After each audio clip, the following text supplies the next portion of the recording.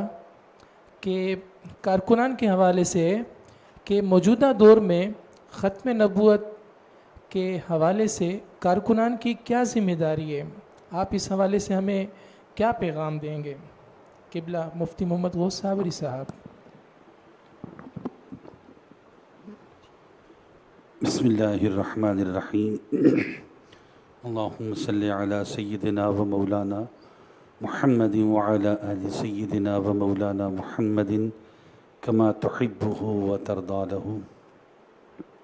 سب سے پہلے تو میں بھائی عتیق احمد نورانی صاحب دامت برکاتہ العالیہ جو جمعیت علماء پاکستان کراچی کے سیکرٹری اطلاعات بھی ہیں، ان کی آج کی اس کاوش پر جو الحمدللہ ایک بہت اچھی بہت بہترین کاوش تھی، اس کاوش پر دل کی گہرائیوں سے مبارکباد پیش کرتا ہوں، اور الحمدللہ آپ نے تمام ہمارے معزز شرکائے گفتگو سے آج کی اس نشست میں قائدین اہل سنت بالخصوص قائد ملت اسلامیہ امام شاہ احمد نورانی صدیقی رحمۃ اللہ تعالی علیہ کا وہ تاریخ ساز کردار جو تحریک ختم نبوت کے حوالے سے قومی اسمبلی میں اور ملک بھر میں اور پوری دنیا میں جو انہوں نے کردار ادا کیا، اس کی مختصر جھلکیاں، کیونکہ اس مختصر سے وقت میں اگر آپ ڈیٹیل پہ جائیں تو یہ 40 سالہ ایک تاریخ ہے، اور اس تاریخ کو 1 گھنٹے میں یا چند منٹوں میں نہیں سمویا جا سکتا۔ یہ ایک جھلکیاں تھیں جو ان حضرات نے حضرت قائد ملت اسلامیہ کے حوالے سے عوام کے سامنے، قوم کے سامنے پیش کی۔ اب مسئلہ یہ ہے کہ دیکھیں، آپ نے اس مختصر گفتگو میں جو اب تک ہوئی، اس میں آپ نے اندازہ لگا لیا کہ ہمارے بزرگوں نے کس قدر جد و جہد کی، کس قدر اپنی صحت کو نہیں دیکھا، اپنے آرام کو نہیں دیکھا، لیکن تحریک نظام مصطفیٰ صلی اللہ تعالیٰ علیہ وسلم کا جو وعدہ قوم سے کیا تھا، اس وعدے کو الحمدللہ کما حقہ انہوں نے نبھایا، اور الحمدللہ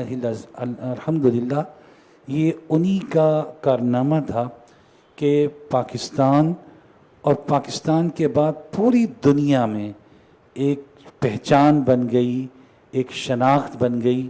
کہ احمدی کافر ہیں، مرتد ہیں، دائرہ اسلام سے خارج ہیں۔ تاریخی حقائق تو آپ نے سن لیے۔ الحمدللہ 7 ستمبر 1974 میں یہ قرارداد پیش ہو گئی اور قادیانیوں کو غیر مسلم اقلیت قرار دے دیا گیا، لیکن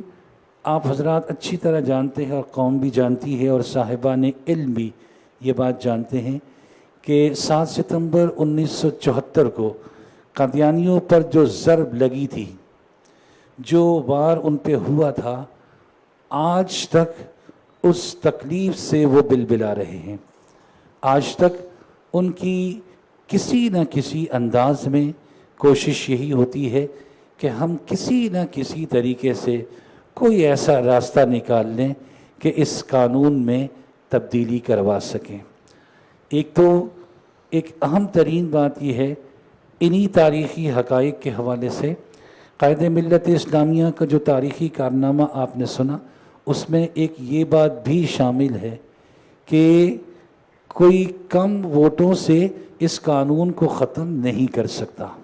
یہ بھی قومی اسمبلی کا ریکارڈ ہے۔ اس قانون کو ختم ہونے کے لیے بھی بھاری اکثریت چاہیے، اور جب تک وہ بھاری اکثریت نہیں ہوگی، جب تک اس قانون میں تبدیلی نہیں آ سکتی۔ یہ بھی قائد اہل سنت رحمۃ اللہ تعالی علیہ کا کارنامہ تھا۔ اب مسئلہ یہ ہے کہ جب سے اب تک کوششیں ہو رہی ہیں، اور ہر طرح سے کوششیں ہو رہی ہیں، حکومتی سطح پر بھی ہوتی ہیں، ہم قریب ترین اگر جائیں تو ہمارے سابقہ جو حکمران گزرے ہیں، اس دور میں ہم نے دیکھا کہ قادیانیوں کو بہت زیادہ سپورٹ ملی۔ قادیانیوں کے معاملات، حتیٰ کہ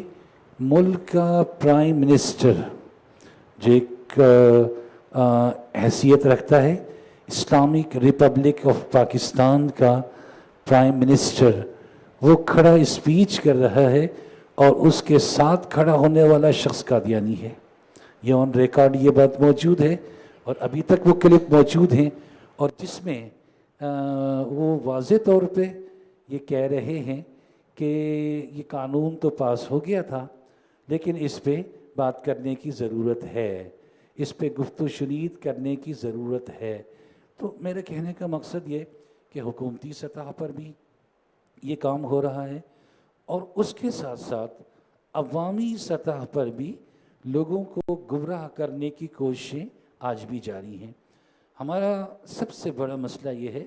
میں صرف کارکنان جمعیت علماء پاکستان ہی نہیں بلکہ ہر مسلمان کو یہ پیغام دینا چاہتا ہوں کہ ختم نبوت کا کام کرنا یا تحفظ کرنا یہ خالی چند لوگوں کی ذمہ داری نہیں ہے۔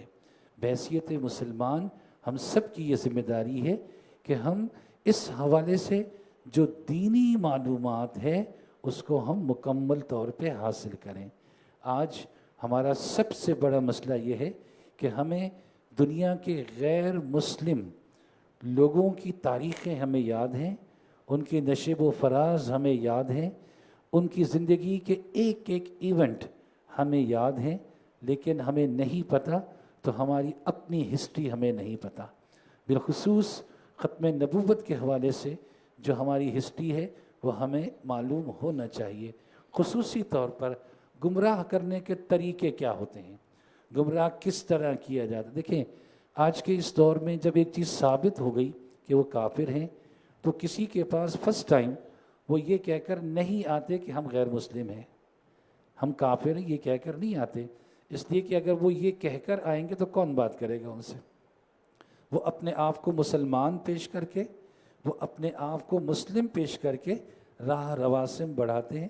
اور بڑھانے کا انداز کیا ہوتا ہے، طریقہ کیا ہوتا ہے۔ سب سے بڑی جو کشش ہے آج کے اس موجودہ دور میں، دیکھیں غربت بہت زیادہ ہے، افلاس بہت زیادہ ہے، اور اس غربت سے تنگ آ کر، پریشان ہو کر، اور پھر ایک تو غربت ہے اور اس کے بعد دین کی معلومات نہیں ہے، اس کا نتیجہ یہ ہوتا ہے کہ کوئی اگر ہمیں کسی دنیا کے اچھے ملک کی، یورپ کی نیشنلٹی دینے کا دعویٰ کرتا ہے، وعدہ کرتا ہے، تو ہم دین کو چھوڑ کر اس کی بات کو قبول کر لیتے ہیں، نمبر ایک۔ نمبر دو، دولت کا جھانسا دیا جاتا ہے۔ دولت ظاہر ہے آج کے اس دور میں اللہ تعالیٰ ہمارے حال پہ رحم فرمائے، ہمیں یہ سوچنا چاہیے کہ یہ دولت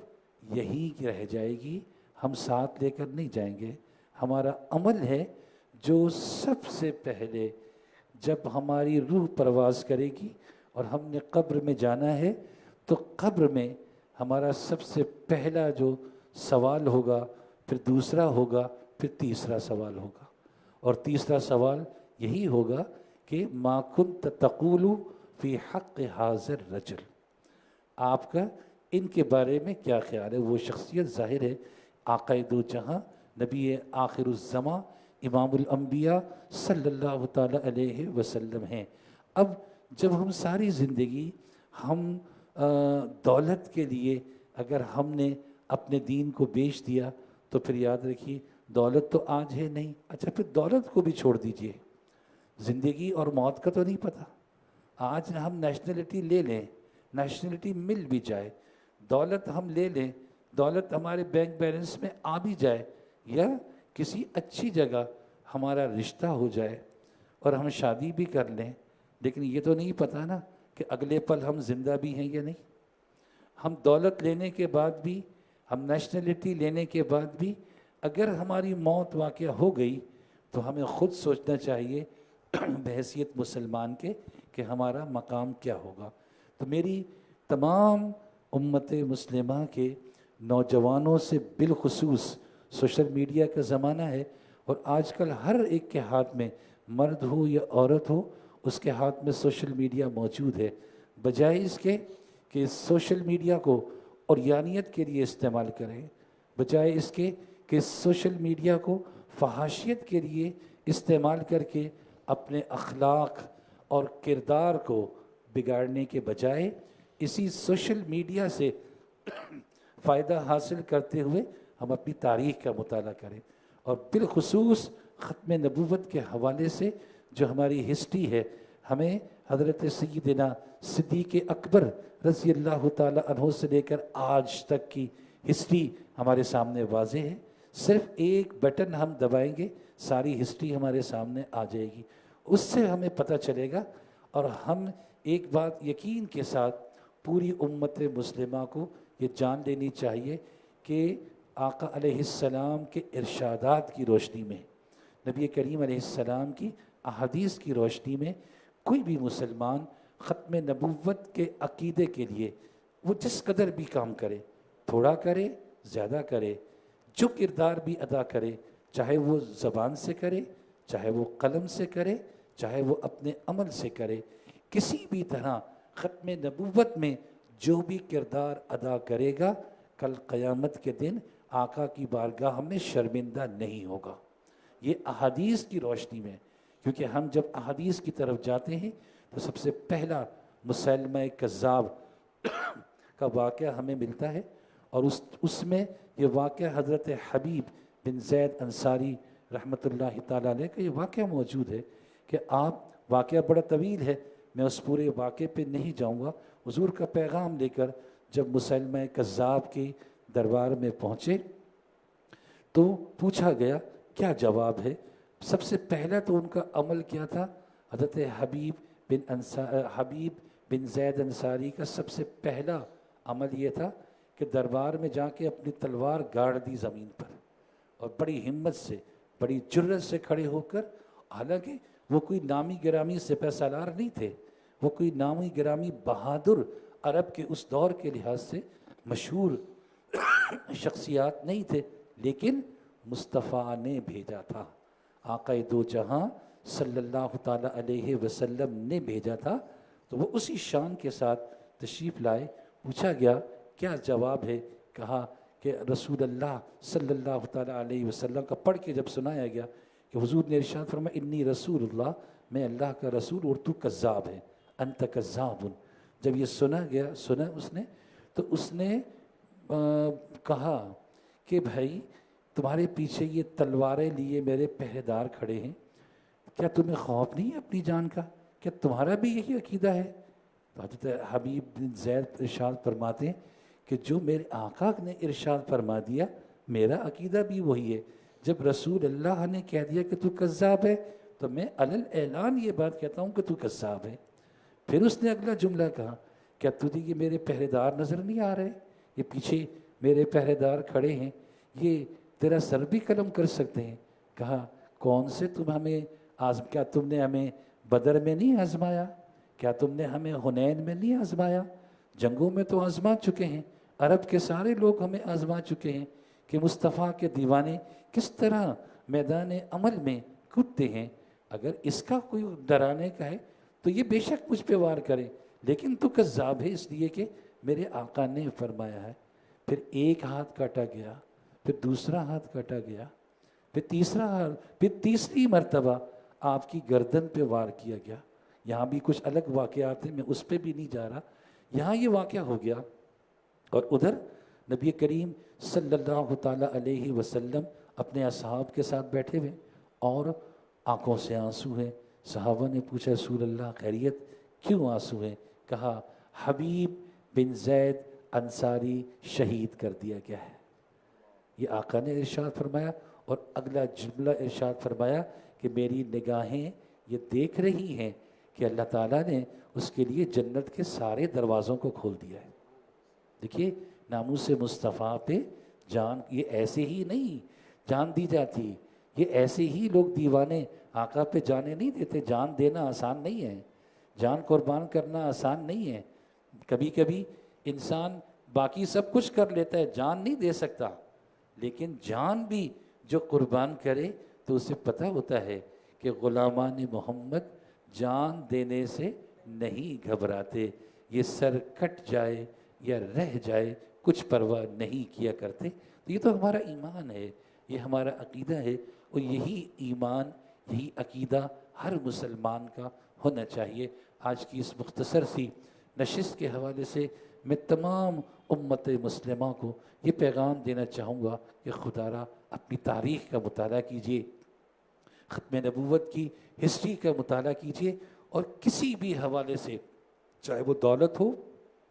چاہے وہ منصب ہو، عہدہ ہو، چاہے وہ اعلیٰ گھر میں شادی ہو، چاہے وہ دنیا کے کسی بھی ملک کی گرین کارڈ یا نیشنلٹی ہو، اس کے بہکاوے میں نہ آئیں، بلکہ اپنا رشتہ محمد مصطفیٰ صلی اللہ تعالیٰ علیہ وسلم سے وابستہ رکھیں۔ بھوکے مر جائیں گے، مشکل میں مر جائیں گے، ختم ہو جائیں گے، لیکن قیامت کے دن سرخرو ہو جائیں گے۔ یہاں دولت بھی مل جائے گی، دنیا بھی مل جائے گی، لیکن آخرت چلی جائے گی۔ تو آخرت کو بچائیں